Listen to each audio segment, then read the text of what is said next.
የአሜሪካን ቡድን ለሁለተኛ ዙር ድርድር ወደ ፓኪስታን እንደሚጓዝ ሲገለጥ ኢራን ግን ከአሜሪካ ጋር የሚደረገውን የሁለተኛውን ዙር ድርድር አልነካውም ብላለች። በሌላም ከኢራን በወጣ መረጃ የአሜሪካ ኃይሎች በሆርሙዝ የውሃ መተላለፊያዎች ወሽመጥ ኢራንን መርከብ ኢላማ ካደረጉ በኋላ ኢራን የአሜሪካን የጦር መርከቦች መምታቷን አስታውቃለች። ኢራን ገና ከዚህ በኋላም ለከፋ የበቀል አጸፋ መገዘቷና መዛቷም ተነግሯል። የኢራኑ መንፈሳዊ መሪ አያቶላ ሙጅተባ ካሚኔይ በአሜሪካና በእስራኤል ላይ የጽኑ ዛቻና ማስጠንቀቂያ መልእክት ማውጣታቸው ተገልጧል። ይህንን ርዕሰ ጉዳይ ለዓለም አቀፉ ትንታኔ ዘገባችን መርጠን አሰናድተነዋል። ከትንታኔ ዘገባው ጋር ትዕግስቱ ቀለነኝ። ለወትሮም ያሉ ኢትዮጵያውያኑ አበው ሲያዩት ያላማረ ሲበሉት ያቀራል፣ አሊያም የማያጠግብ እንጀራ ከምጣዱ ያስታውቃል። ጉዳዩ የወጋ ቢረሳ የተወጋ ይረሳ ምን ሆኖ በኢራን በአሜሪካና በእስራኤል መካከል ጦርነቱ በሁለት ሳምንታት የተኩስ አቁም ስምምነትና የተጨማሪ የድርድር ስሌት ተግ ማለቱ ቢነገርለትም ወዲህም የዓለምን ሳምባ ትንፋሽ የከለከለው የ20 በመቶው የነዳጅ ዘይትና የጋዝ መተላለፊያ ወሽመጥ ተከፍቷል የሚል ዜና ባለፈው አርብ ከሰዓት በኋላ ቢነገርበትም ሁሉም ግን በቅጽበት የምቧይ ካቢሉትን ሆኖ ታይቷል።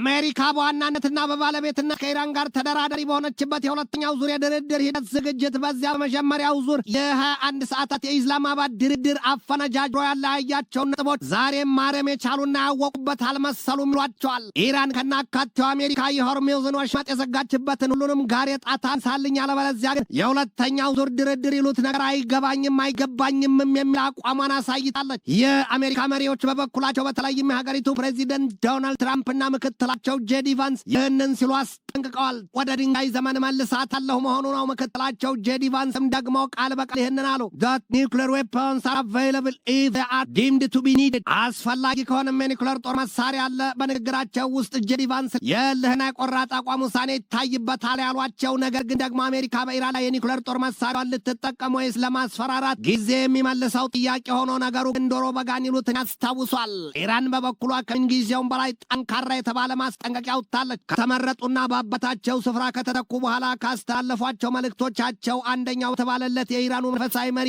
አያቶላ ሙጅተባ ካሚኔይ ይህንን ሲሉ አስጠንቅቀዋል። የኢራን የሰው አልባ የጦር አውሮፕላኖች ወይም ድሮንስ ከመብረቅ በከፋና በፈጠነ ስሌት በአሜሪካና በጽዮናዊት እስራኤል ወንጀለኞች ላይ ያይቀጡ ቅጣት ጥቃታቸውን ለመሰንዘር ሙሉ ዝግጅት አድርገዋል። ደግም ልንጋችሁ የኢራን ጦር ኃይል የሀገሩን ምድር የውሃ ይዞታውንና ሰንደቅ ዓላማውን ያስከብራል ያስጠብቃል ነው ያሉት። የኢራን ጦር ኃይል አሉ ሙጅተባ ካሚኔይ የኢራን ጦር ኃይል ከሌሎች ጓዶቹና የትግል አጋባሮቹ ጋር ጎን ለጎን ተሰልፎ ሁለቱን የዓለም አደገኛ ኃይሎች ይዋጋቸዋል ቃል በቃልም አሉ አያቶላው። ኢራንስ አርሚ is standing side by side with their comrades from other armed forces battling the two leading armies of disbelief and arrogance ነው ያሉት። በአሜሪካ ብርቱ የአየር ጥቃት ክፉኛ ቆስለው በሆስፒታል ሲታከሙ እንደቆዩ የሚነገርላቸው አያቶላ ሙጅተባ ካሚኔይ አንደኛውን እግራቸውን ያጡ ይመስላሉ ሲል የላድ ባይብል ዘገባ ይዘረዝራል። የአሜሪካው ፕሬዚደንት ዶናልድ ትራምፕ ቀድሞውኑ በኢራን ላይ ሲዝቱ whole civilization will be die tonight ያሉበት ጊዜ እንድርቆ የሚዘነጋ አይደለም። ዛሬ ታዲያ ኢራን በሁለተኛው ዙር የድርድር ሂደት አልሳተፍም ብላለች። ያንን ትንቢታቸውን ትራምፕ ይፈጽሙት ወይስ ሌላ ለዓለም የሚያሰሙት ዜና ይኖር? ጉዳዩ ጉድና ዥረት ከወደ ኋላ ይሉት ነውና ሁሉንም መጠበቅ ብቻ ነው። ኢራን ከአሜሪካና ከእስራኤል በተከፈተባት የጣምራ ጦርነት ከደረሰባት የምጣኔ ሀብት ኪሳራዋ ክፉኛ ጡንቿን ያሸማቀቀውንም ጉዳይ ገልጣለች። ያውም ከ20 በላይ የመንገደኞች አውሮፕላኖች አውድመውባታልና ይህንን በይፋ ያስታወቀው ደግሞ የኢራን አየር መንገድ ማህበር ትናንትና እሁድ ባወጣው መረጃው ነው። ኢራን ስለወደሙባት የመንገደኞች አውሮፕላኖቿ ያወጣችው ቁጥር ከ20 አይበልጡም ስትል ብታወጣውም ታዲያ ግን ሌሎች የወጡ መረጃዎች ከ40 እስከ 60 የመንገደኞች ግዙፍ አውሮፕላኖቿ አውድመውባታል ሲሉ ያሳያሉ። ዛሬም ግን ኢራን ከ250 እስከ 300 የተዋጣላቸውና ዘመናዊ መንገደኞች ማመላለሻ አውሮፕላኖች አሉና ያሉት ወዳጅ ደስ ይበላው ጠላት ይሸማቀቅ ይፈርም ያሉት ሲል የአናዶሉ ዘገባ ይተነትናል። ይሄ ሁሉ ቂምና ቆርሾ የነገር እሳት ባጭ በፈራረጠበት ወዲያም ሌላዋ ሞጦ በቀረበበት በዚህ ሰዓት በአሜሪካና በኢራን መካከል ለሁለት ሳምንታት የተደረሰው የተኩስ አቁም ስምምነት ጊዜው ከመጠናቀቁ በፊት ለሁለተኛ ዙር ድርድር በኢስላማባድ የተያዘውን ቀጠሮ ኢራን አልገባበትም ማለቷን የኢርና ዘገባ ያብራራል። ኢራን በዚያ የሁለተኛው ዙር ድርድር ላለመገኘቷ የሰጠችው ምክንያት ደግሞ ዋሽንግተን የማያውቅና የማይገፋ ምኞትና ቅድ ነው። በአንድ አቋም የማትጸና የሚጋጭና የሚጣረስ ወላዋ አቋም ነው ያላት። ወዲያም ደግሞ የሆርሙዝን ወሽመጥ ዘግታ ድርድር ይሉት ነገር ምንድን ምንድነው ሰቅናን ቆይዞ ሞት ካልሆነ በስተቀር ምን ይቀርና ይሉትን መሆኑ ነው። የኢራኑ የዜና ተቋም ኢርና አሜሪካን ይህንን ሲል ከሷታል። lying about Iran's participation in a second round of talks in order to put pressure on the country በግጥም ኢራን በሁለተኛው ዙር ድርድር እንደማትሳተፍ ለዓለም እየገለጠችና እያሳየች እያሰማች ከአሜሪካ የሚወጣው መግለጫ ግን ኢራን በድርድሩ ሂደት ትሳተፋለች የሚል ሆኗል። የአሜሪካው ፕሬዚደንት ዶናልድ ትራምፕ ትናንት ማለዳ ላይ ይህንን ማለታቸውም ይታወሳል። ኢራን የተኩስ አቁም ስምምነቱን ጥሳለች ሲሉ ለኤቢሲው አርታይ ጆናታን ካይ ነግረውታል። ፕሬዚደንቱ ጋዜጠኛውን እኔን ጠቅሰህ መዘገብ ትችላለህ ባሉበት ንግግራቸው it is going to happen አሉት። በኢራንና በአሜሪካ መካከል የተደረሰው የሁለት ሳምንታት የተኩስ አቁም ስምምነት ተጥሷል በሚል ሁለቱም እርስ በርስ እየተወነጃጀሉ ነው። ትናንትና እሁድ አሜሪካ የኢራንን ካርጎ መርከብ መምታቷን ተከትሎ ቴህራን በምንም መንገድ ቢሆን በኢስላማባድ ድርድር አልሳተፍም የሚል አቋሟን እንድታጸና አድርጓታል የሚሉት ብዙዎች ናቸው። ኢራን ከዚያም አልፋ ባወጣቸው ብርቱ መግለጫዋ